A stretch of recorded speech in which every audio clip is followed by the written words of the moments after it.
So before we get started, we'd love to share our rap song introduction video, and we hope you enjoy.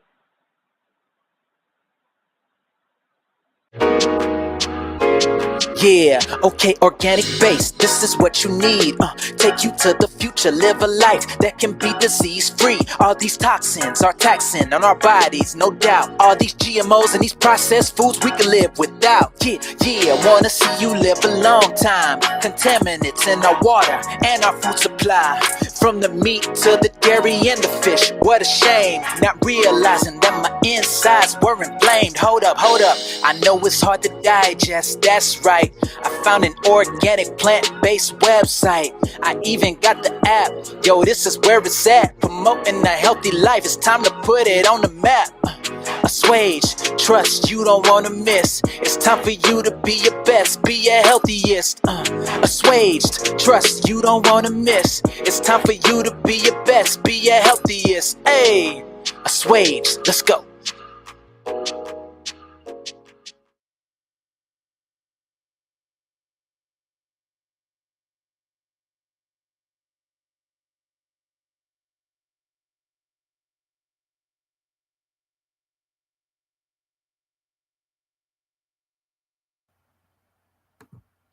Welcome, everybody, to another live discussion with Assuaged Foundation. And today we're discussing Panda Kids Syndrome, a guide for parents. We want to thank all of our student speakers today, Crystal Rylowicz, Jayashree Salian, Bishara Sheikh, and Maria Reyes. And as your host today is myself, Jennifer Markle-Dumnich. Our slide contributors this week were Kimberly Monahan, Maria Pafiti, Shakhah, Almuzyyen, and Aysha, Rahman. We also want to thank Restream for supporting our student team. Restream's powerful multi-platform streaming capabilities have broadened our reach, connecting us with diverse communities across various social media platforms. Our message of public health and wellness now reaches those that need it most. For the agenda today, we're going to begin by discussing what are Panda Kids, then look at what causes PANDAS, look at the treatment and diagnosis, and then finally the health outcome for Panda Kids.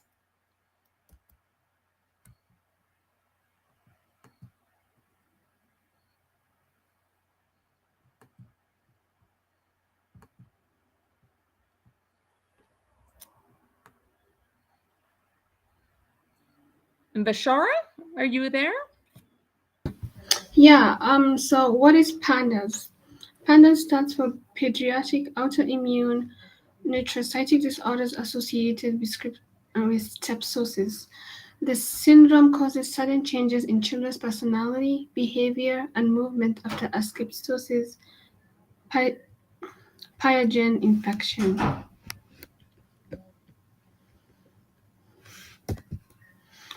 Strep throat is a common childhood illness. So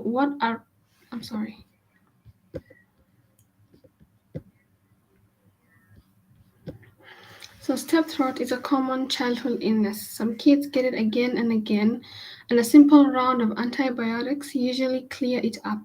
But for a small number of children, the infection triggers strange behavior changes known as PANDAS syndrome. What are Panda kids? A child may seem to turn into a different person overnight, becoming moody, anxious, aggressive, obsessive, compulsive behaviors, and dealing with body movements they can't control. It can be scary, but once your child is diagnosed with PANDAS and starts treatment, it is likely they'll make full recovery. Doctors aren't sure why some children get PANDAS, but it appears to be an autoimmune disorder. That's when an infection causes your immune system to attack your body's healthy cells. In this case, cells In the brain, the step bacteria cover themselves to look like normal cells. When the immune system eventually finds and fights them, it sometimes also fights the cells that are step in imitating.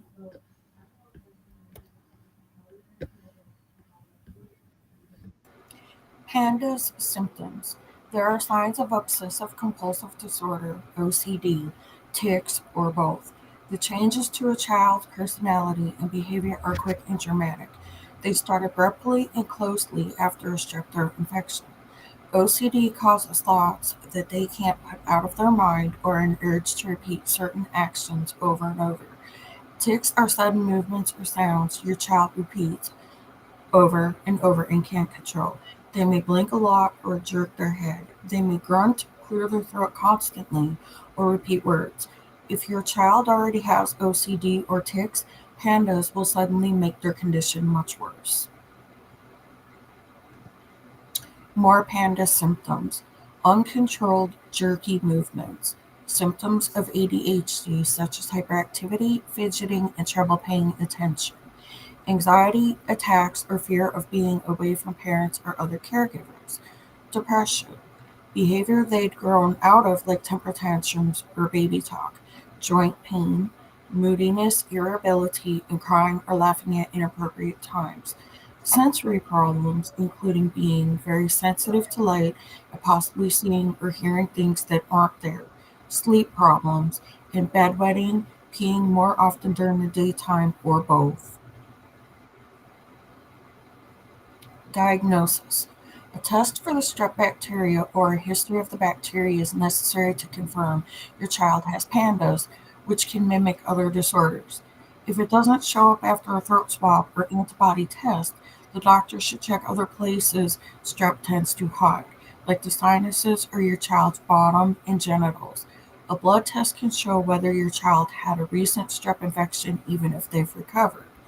If your child doesn't or didn't have strep, they don't have PANDAS, but their symptoms could still be part of an immune system response gone wrong.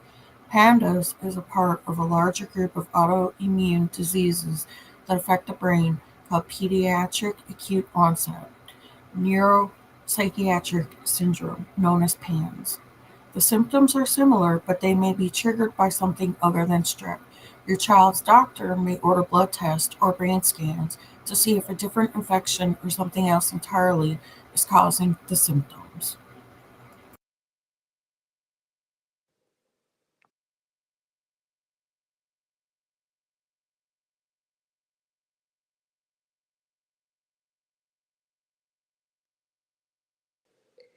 Recent statistics indicate that roughly 1 in 200 children in the United States are affected with PANDAS.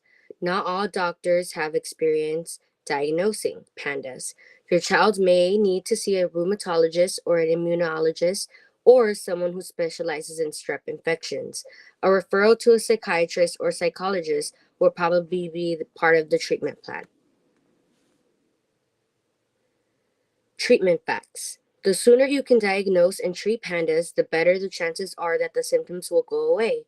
Treatment usually involves medication and therapy, including antibiotics, anti-inflammatories, non-steroidal, anti-inflammatory drugs like ibuprofen, cognitive behavioral therapy, IVIG, plasmapheresis, IVIG, an infusion of antibodies, plasmapheresis, and antidepressants, serotonin reuptake inhibitors, SSRIs. If your doctor recommends any of these remedies, make sure you understand that the right dose to give and any problems to watch for. Treatment facts. Number 1. The sooner you can diagnose and treat PANDAS, the better the chances are that the symptoms will go away. Number 2. If your doctor recommends any of these remedies, make sure you understand the right dose to give and any problems to watch for. Number 3. Treatment usually involves medication and therapy, including antibiotics, anti-inflammatories, non-steroidal, anti-inflammatory drugs like ibuprofen, cognitive behavioral therapy, IVIG, plasmapheresis, IVIG, and infusion of antibodies, plasmapheresis, and antidepressants. How can PANDS affect school participation?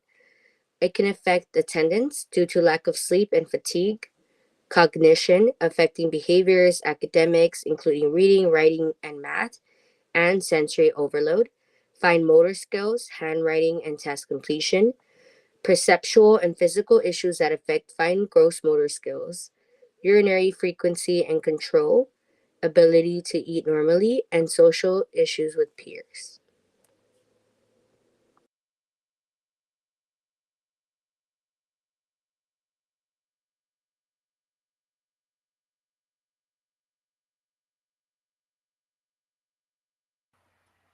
Jayashree?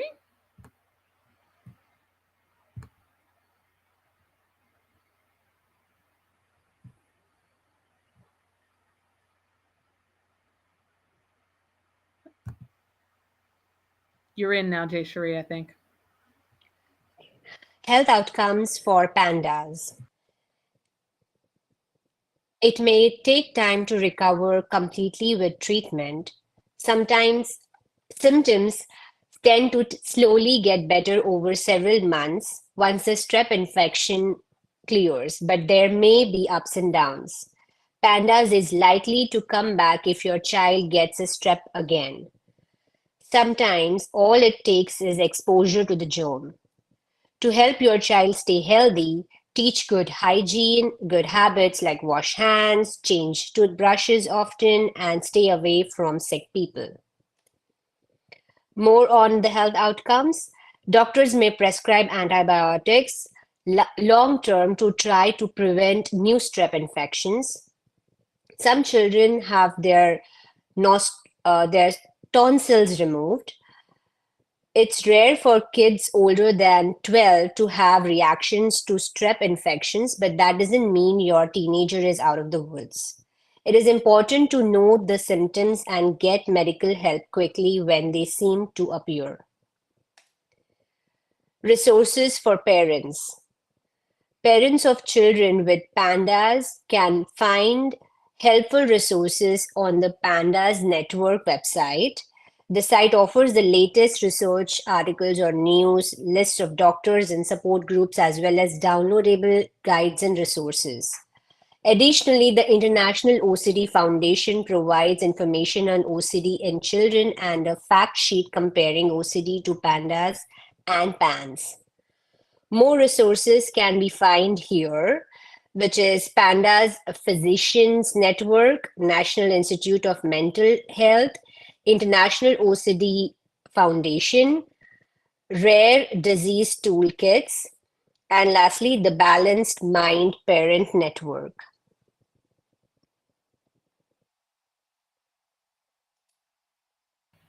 Okay, great. Thank you, everybody, for reading those slides for us and giving us that education. So the first question that we have today, and we'd love for any of the students that are here with us to give their feedback as we go through these and add any ideas that they have in regards to these questions. So the first question is, can PANDAS affect a child's school performance? If your child has or is suspected of having PANDAS, gather handwriting and school performance samples with dates cross-referenced to illness dates. Look out for math, reading skills, handwriting, school refusal, executive function, processing and memory declines. Moreover, reduced cognitive function can affect writing, math, and processing speed. Keep dated handwriting samples. Reduce homework in these fields during symptomatic periods. Parents and teachers can make up for the lost time and education later. Have any of you that are here with us ever known a child to have this and dealt with that where you've had to handle these different school issues? I have not. No, I am just now learning what PANDAS is, so I can't say that any of my siblings or nieces or nephews or even my own children have gone through having PANS or PANDAS syndrome.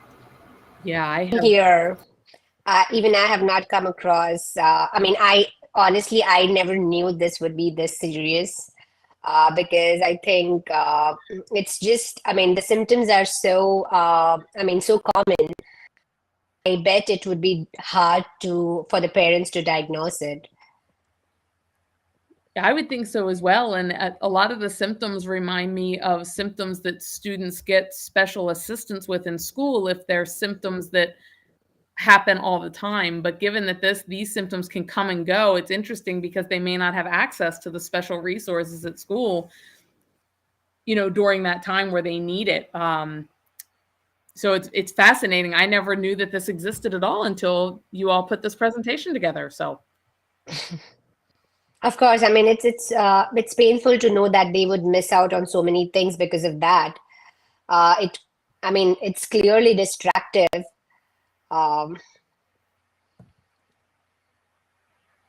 Yeah, and I'm just thinking too. I know one of the slides was talking about just even their social network and how it affects them with their friends, because some of the symptoms were like aggression and those sorts of things. So especially in younger children, their friends won't understand what's happening. So that could be very challenging. Yeah, for sure. All right, so let's go on to the second one. And, but again, this is why you all do these presentations, because it's great to educate people, because if people know that this is a possibility, they'll recognize if their child's acting out, which is important, so they can get the assistance they need. So question number 2 is PANDAS part of autism? It is important to note that PANDAS and autism are 2 distinct conditions, but some children may have both. PANDAS causes sudden neuropsychiatric symptoms due to abnormal immune responses, while autism causes social interaction and communication difficulties. Some children may have overlapping symptoms. PANDAS syndrome is complex, but recognizing its signs and seeking proper treatment can make a difference. With support from medical professionals, those affected can lead fulfilling lives. So yeah, kind of talking about what we were before, in the first question is, diagnosing the difference. I think maybe the sudden onset would be a big factor here if you know your child has been sick, Yeah, and plus, if you see autism, the symptoms of autism are like it's evident, especially when you diagnose the kid. And plus, when I see the symptoms for PANDAS, it's very confusing. So, I can see that, how this could be like, confusing. Absolutely. Any other thoughts?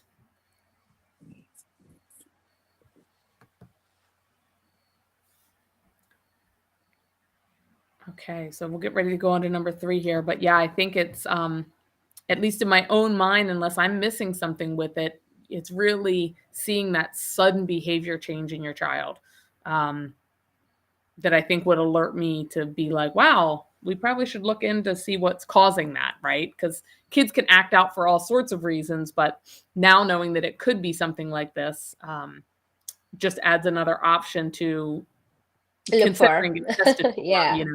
Instead of thinking that something happened to them, that's causing the emotional outbursts, so. Right. All right, question number 3, is PANDAS genetics, or is PANDAS a genetics or hereditary disorder?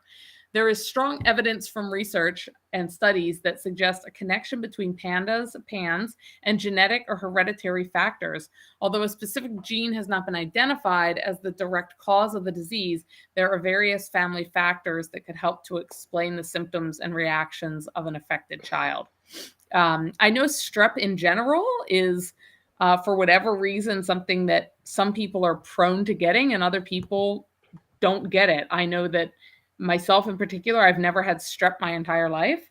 And I've made it 46 years without having strep, and I'm hopeful I'll make it another 46. But my children have had it, or my one son has had it, and he has gotten it quite frequently. So, for whatever reason, the strep bacteria tends to, I think, affect some people, but not others, based on the abilities of our immune system or certain genetics.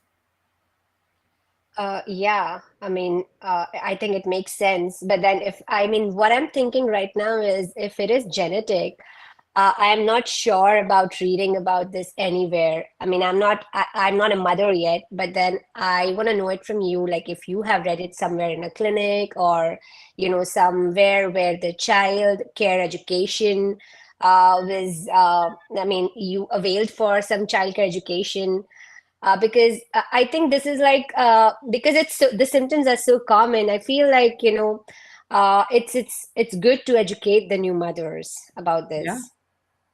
absolutely. And because strep is so common, right? And even, you'll see one kid get it in a kindergarten classroom and suddenly, 10 kids have it. It's like, Yeah. and so, knowing that this is another almost side effect of strep potentially, and I'm guessing that just like only certain people get strep during their lifetime, it's probably, which would make sense, some sort of genetic or hereditary difference that is how the body responds to it, and whether or not pandas would be an issue. I'm assuming that could be a bad assumption, but Yeah. Yeah. I'm gonna jump in and just say I am 44 years old and I've had strep throat quite a bit. But unfortunately, by the time they really became to know enough about it, I was not able to have my tonsils removed. It was too dangerous as an adult. But I have 7 sisters and 1 brother, and they quite frequently get it. And some of them are not that much younger than me. And so, again, they were not able to have their tonsils removed. But some of my siblings have been lucky to get them removed. And they have had other issues stem from having strep throat.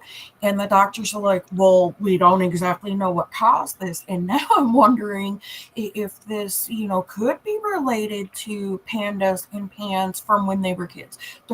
All of my siblings are now grown. The youngest is 26, but it makes you wonder now. So it's very scary to know that this could very well be genetic and we not know for sure. yeah, Absolutely. that's very interesting. And it's well, I'm sure after this call you'll be doing more research on it. Not that, it seems like because you're all into adulthood now, based on what we read, like if getting strep now wouldn't cause it, right? But if any of your siblings or yourself have or are planning to have children, it would be something to be aware of, Of course. Yeah, definitely. I have 2 children. My oldest can't have children, but she turned Okay. 23. And I have one that's about to be 18 in March. And she wants children, but she doesn't want children. And so I'm thankful for that. But she has a whole slew of mental health issues, and she definitely has autism. And so, she quite frequently got strep as a child, and she got her tonsils and adenoids removed about 6 or 7 years ago. So she was almost to the end of the cutoff point where they really didn't want to do it. And since then, her behavior is very erratic. And so now it makes me wonder because my daughter lives with her grandparents. They're just more capable of taking care of her. My patience is not necessarily there. And so it just makes me wonder, not ever have heard of pandas before. Could that be something else that now needs to be considered? Because she's 18 almost, and she's able to have children anytime she Right. wants to now. And so could that be a genetic thing that could run in my future grandchildren? It makes me very scared. Sure. Well, I think, the best thing it seems like is do as much research as you can so you have the knowledge. So if it were to ever crop up, you would be able to probably pinpoint it sooner rather than later to get whatever type of treatment is available, for them. Any other thoughts here? Thank you for sharing all that, Crystal. That's amazing for you to open up and share all that. Thank you so much. You're welcome. Thank you. All right, I'm going to go on to our fourth and final question here. So, this leads us, you just led us right into what we were talking about, Crystal. Could an adult develop PANDAS? So PANDAS is a pediatric disorder that typically manifests in childhood from age 3 to puberty. Although reactions to strep infections are rare after the age of 12, researchers recognize that PANDAS can occur, albeit rarely, among adolescents. While it is unlikely for some to experience these post-strep neuropsychiatric symptoms for the first time as an adult, it has not been fully studied. It is still uncertain whether adolescents and adults may suffer from immune-mediated OCD. Wow. So there you go, Crystal. What are your thoughts there? Okay, I'm definitely more horrified now, and I know that later on this evening, I will definitely be looking into PANDAS some more, because now it really does make me wonder, did any of my younger siblings, even though they're an adult, maybe have PANDAS, and could my daughter, who's almost 18, potentially have that? Because, like I said, she had her tonsils removed about 6 or 7 years ago. So she definitely was, under the age of 12, which means that could be a problem. And her grandparents may need to bring that up to her doctor. So, the good news is it does seem like there are different treatments, right? So I think it's doing some research and asking lots of questions, right? Yes, definitely. Mm-hmm. Yeah. This is interesting for sure. And also more enlightening. All right. Well, any other final thoughts before we close out today's presentation? I'm so grateful for all of you being here and your wisdom, and Crystal, you opening up with your family story for us, because I think that really helps, just understand, a situation where there are things there that it is undiagnosed at this point, and it may not be it, right? But going back to what we were talking about in the first question of the confusion of, is it symptoms of something else that has been there all along, or is it being influenced by this as well? So a lot of questions, but it's good to have the knowledge, because like I said, I knew nothing about it coming into today. Any other final thoughts from anybody?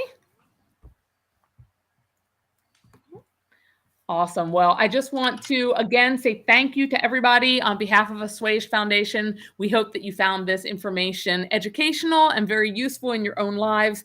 And we just thank you for joining us today. Thank you, everybody. Have a great night.